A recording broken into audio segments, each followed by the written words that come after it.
A Ressuscitada, Emília Pardo Bazan.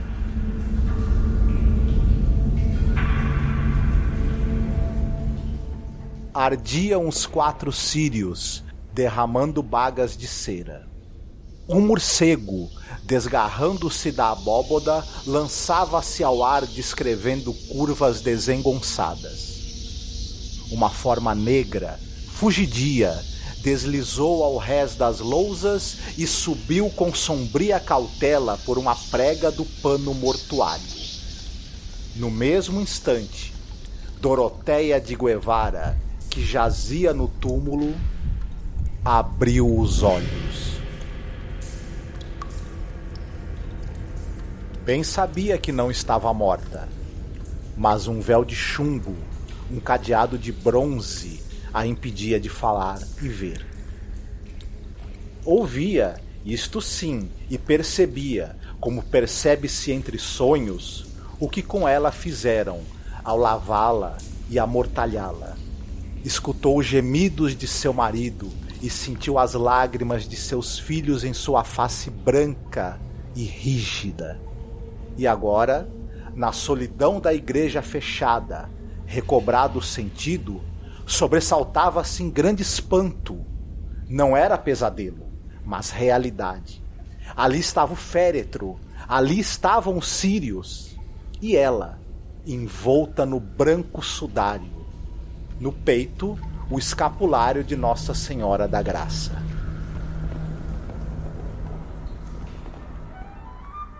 Erguido o corpo, a alegria de existir se sobrepôs a tudo. Vivia, que é bom viver, reviver, não cair no poço escuro. Em vez de ser baixada ao amanhecer nos ombros de criados, a cripta voltaria ao seu doce lar e ouviria o alarido regozijado dos que amavam e que agora a pranteavam sem consolo. A ideia deliciosa da felicidade que traria a casa fez pulsar o seu coração, ainda debilitado pela síncope. Lançou fora do ataúde as pernas, saltou ao chão e, com a rapidez suprema dos momentos críticos, mudou de planos. Chamar por alguém, pedir auxílio em tais horas, seria inútil. E de esperar o amanhecer na igreja solitária não era capaz. Imaginava que na penumbra da nave assomavam as caras obeteiras de fantasmas e soavam os dolentes queixumes de almas penadas. Tinha outro recurso: sair pela capela do Cristo. Era sua, pertencia à sua família em patronato. Doroteia iluminava perpetuamente com rica lâmpada de prata a santa imagem de Nosso Senhor da Penitência. Sob a capela abrigava-se a cripta, lugar de repouso dos Guevara Benavides. Via-se com dificuldade a alta grade à esquerda, filigramada, com partes revestidas de ouro avermelhado, muito antigo. De sua alma, Doroteia elevou uma súplica fervorosa ao Cristo: Senhor, que encontrasse as chaves no lugar, e as apalpou. Ali pendiam as 3, o molho, a da própria grade, a da cripta, pela qual se descia por uma escada em caracol dentro do muro, e a terceira chave, que abria a portinhola oculta entre os baixos relevos do retábulo, e dava para a ruela estreita, onde erguia sua fachada senhorial o casarão dos Guevara, fraqueado por torreões.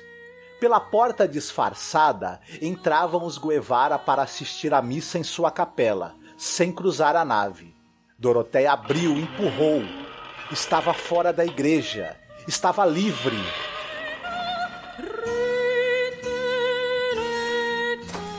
10 passos até sua casa.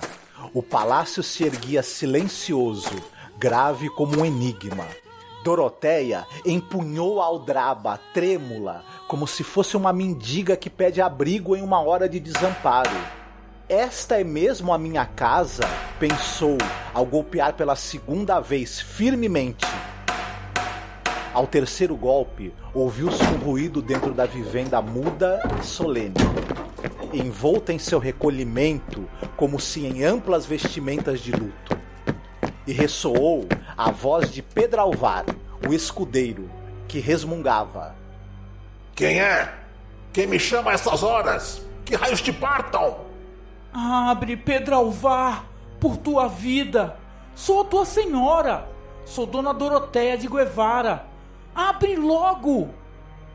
Arreda-te daqui, bêbado infernal. Se saio, por Deus que te arrebento. Sou Dona Doroteia. Abre! Não reconheces a minha voz? Não. Uma negativa, enrouquecida pelo medo, veio novamente em resposta. Em vez de abrir, Pedralvar subia as escadas outra vez. A ressuscitada bateu com a aldraba mais 2 vezes. A austera casa pareceu reanimar-se. O terror do escudeiro correu através dela como um calafrio na espinha. A aldabra insistia. E à porta se escutaram passos, corridas e cochichos. Quem é? Ela, a defunta. Você tá louco? A defunta, não pode ser. O portão ornamentado, entreabrindo suas folhas, rangeu. E um agudo grito saiu da boca rosada da criada de quarto Luciguela, que erguia o candelabro de prata com vela acesa, e o deixou cair de súbito. Havia encarado a sua senhora, a defunta, arrastando a mortalha e olhando atentamente.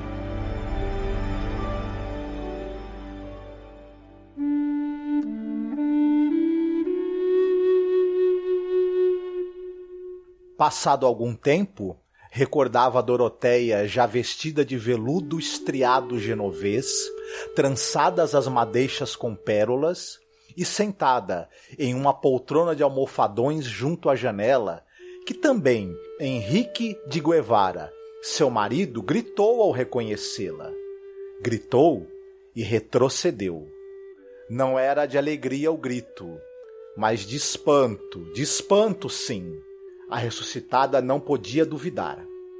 Pois, acaso seus filhos, Dona Clara de 11 anos e Dom Félix de 9, não haviam chorado de puro susto quando viram a mãe que retornava da sepultura? E com pranto mais aflito, mais angustiado que o derramado na ocasião em que a levaram ao sepulcro.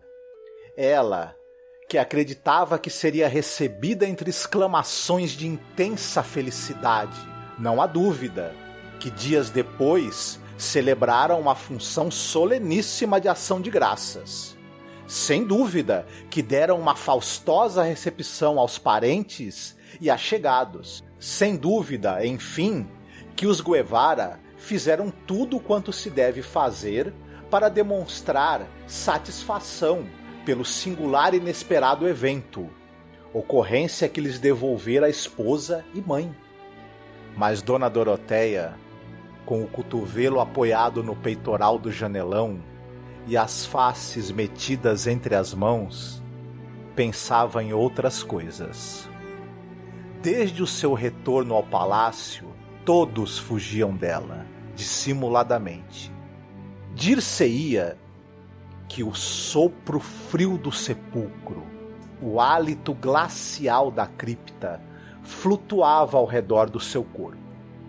Enquanto comia, notava que o olhar dos serviçais e dos filhos desviava-se obliquamente de suas mãos, pálidas, e que, quando aproximava seus lábios secos à taça de vinho, os garotos estremeciam. Por acaso, não lhes parecia natural que a gente do outro mundo comesse e bebesse? E Dona Doroteia regressara desse país misterioso que as crianças conjecturam, ainda que não o conheçam. Se as pálidas mãos maternais tentavam brincar com os louros cachos de Dom Félix, o pequenino, de sua feita, se desviava com o gesto de quem evita o contato de coalhar o sangue. E a hora amedrontadora do anoitecer, quando as grandes figuras da tapeçaria parecem oscilar, se Doroteia cruzava com Dona Clara no refeitório do pátio, a criança, apavorada, fugia, como se foge de uma maldita assombração. A seu turno, o marido, guardando a Doroteia tanto respeito e reverência que maravilhava aos demais, não mais voltara a cingir-lhe a cintura com o braço forte. Em vão, a ressuscitada retocava as faces com rubros cosméticos, mesclava suas tranças, fitas e pérolas, e derramava sobre o corpete vidrinhos de essências do Oriente. Pela transparência da maquiagem, entrevia-se a lividez de cera. Em volta do rosto, persistia a forma da touca funerária. E entre os perfumes, sobressaía o bafo úmido dos mausoléus.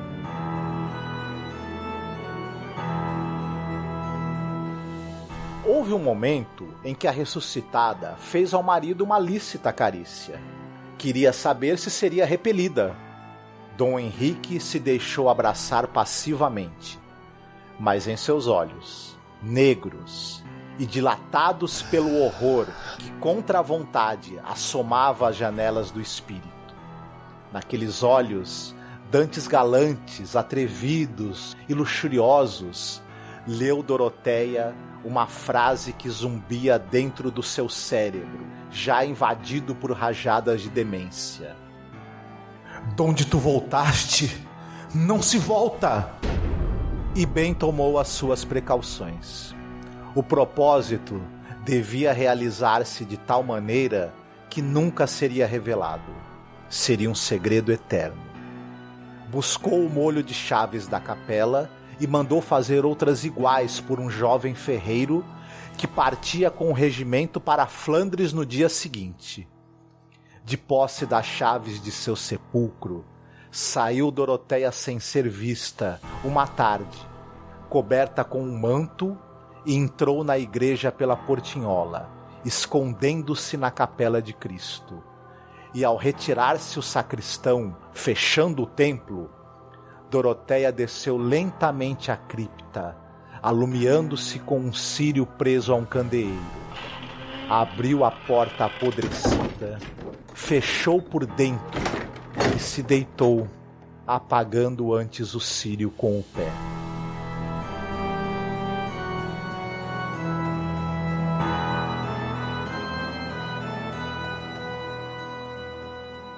Sobre a autora Emília Pardo Bazin, importante escritora e também feminista.